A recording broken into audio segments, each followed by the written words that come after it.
ଯେତେବେଳେ ଆମକୁ 29 ତାରିଖ ନୋଟିସ୍ ଆସିଲା ଆମେ ସରକାରଙ୍କ ସହିତ କଥା ହେବା ପାଇଁ ଚେଷ୍ଟା କଲୁ। ସରକାରଙ୍କ ତରଫରୁ କୌଣସି ପ୍ରତିକ୍ରିୟା ଆସିପାରିଲାନି। ତେଣୁ ବାଧ୍ୟ ହେଇକି ଆମେ ଆଜି ରାଜରାସ୍ତାକୁ ଓହ୍ଲେଇଛୁ। ଯେପର୍ଯ୍ୟନ୍ତ ସରକାର ଆମକୁ ନ୍ୟାୟ ନ ଦେଇଛନ୍ତି ସେ ପର୍ଯ୍ୟନ୍ତ ଆମେ ରାଜରାସ୍ତାରେ ବସିବୁ। ଏବଂ ଯେହେତୁ ଆମର ମୋଦିଜୀ କହିଥିଲେ କି କରୋନା ଟାଇମରେ ଥାଳି ବାଡେଇକି ଗୋ କରୋନା ଗୋ ଆହ୍ୱାନ ଦବା ପାଇଁ କି ଆମେ ଆଜି ଥାଳି ବାଡେଇକି ଗୋ ଛଟେଇ ଗୋ ଆହ୍ୱାନରେ ଆମେ ଆଜି ରାଜରାସ୍ତାରେ ବସିଛୁ। सरकार जदि एभलिया दिव्यांग भाई भौणी मानक देखंतु छोट छुआ भौणी माने धरिकी आछन देखंतु जदि एभलिया आमे 8 वर्ष काम कला परे भी हमहु जदि छटेई रो शिकार होको पडुची सरकार आमे जानिबा को पाइल सरकार कहउछन कि हम पाखरे फाइनेंस हमर नाही त मनु दरमा दवा ପାଇଁ भिको दियंतु हमकु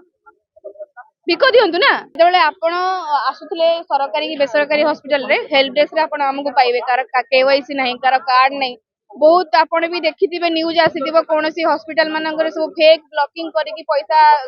काटी दउथिले तो सेही सब दायित्व हमर थिला जगेबाटा एवं रिसेंट गोटे साई एनएक्स कटक रो केस आमे धरे की डिपार्टमेंट को देइछु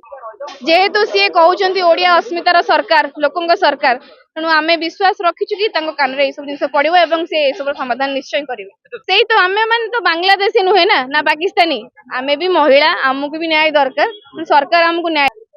सरकार सेटा तो आम भीतर भी प्रश्नबाजी सरकार कौन पाई आमे 8 वर्ष काम कला परे भी सरकार एभली छटई करवाटा निहाती दुखदायक एवं माने बहुत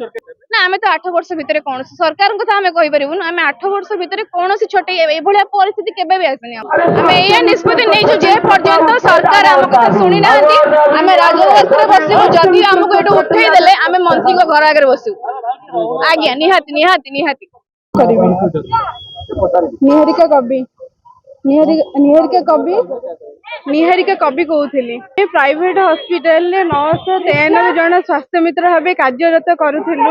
पेसेंट मानू केमी फ्री ऑफ कॉस्ट से ट्रीटमेंट हेबे एडमिशन टू डिस्चार्ज जाए पर्यंत आमे सेवा जगाऊलु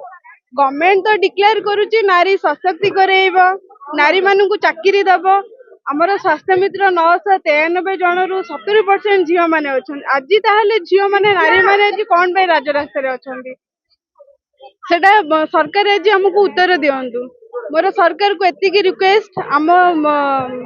जो छटई करमको पुनर्निजुक्ति करंतु एटा हमर गवर्नमेंट को रिक्वेस्ट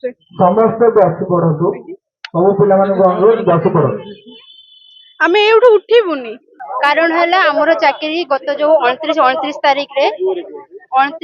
रे हमको गोटे नोटिफिकेशन आसला काप्रो मैनेजमेंट रु जे आपनकर 30 जून होची लास्ट आपनकर चाकरी डेट तो आमे सास अंडर रे जॉब करथिलु स्वास्थ्य मित्र पोस्ट रे हमको हमर चाकरी हमको हम सरकार फेरे दियंतो एतिके हमर अनुरोध जे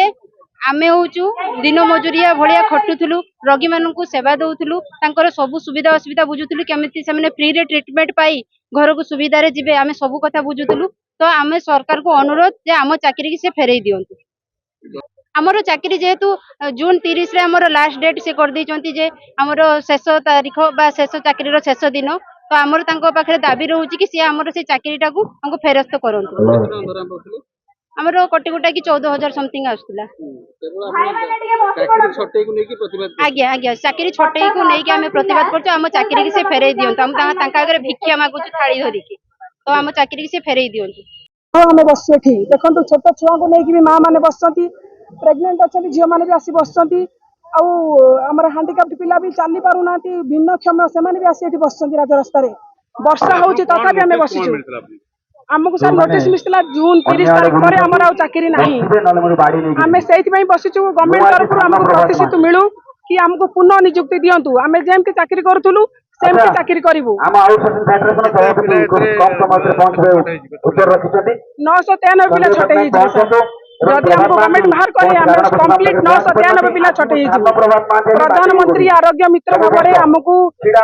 मिनिस्टर कहिले कि आपण स्वास्थ्य मित्र भाबरे आगुरु थिले एबे प्रधानमंत्री आरोग्य मित्र अछंती आयुष्मान योजना रे काम करूचंती आयुष्मान योजना चलीची किंतु हमें आरोग्य मित्र काहे कि बाहरिबु प्रधानमंत्री भी हम कथा किछि बुझिले तांको पर्यंत तांको पाखरे हम कथा पहुंचो जे प्रधानमंत्री आरोग्य मित्र मानकु आयुष्मान योजना जोटा ऑल ओवर इंडिया रे चलीची ओडिसा रे चलीची ओडिसा रे लॉन्च करिया पई तांको बहुत काठीगर पाठ होइतिला बीएस को चलीतिला बीएस को हटेई कि से आयुष्मान योजना चलेले ଆଉ ଆମେ ତାକୁ ସଫଳ ରୂପାୟନ ବି କଲୁ 2 ବର୍ଷ ବା ଆୟୁଷ୍ମାନ ଯୋଜନାରେ କମ୍ପ୍ଲିଟ ରୂପାୟନ କରିବାରେ ଆମେ ସାହାଯ୍ୟ ସହଯୋଗ କରିଛୁ। ପେସେଣ୍ଟ ମାନେ ଉପକୃତ ହେଲେ, କିନ୍ତୁ ଆମକୁ ଆଜି ଚାକିରିରୁ କାହିଁକି ବାହାର କରୁଛନ୍ତି?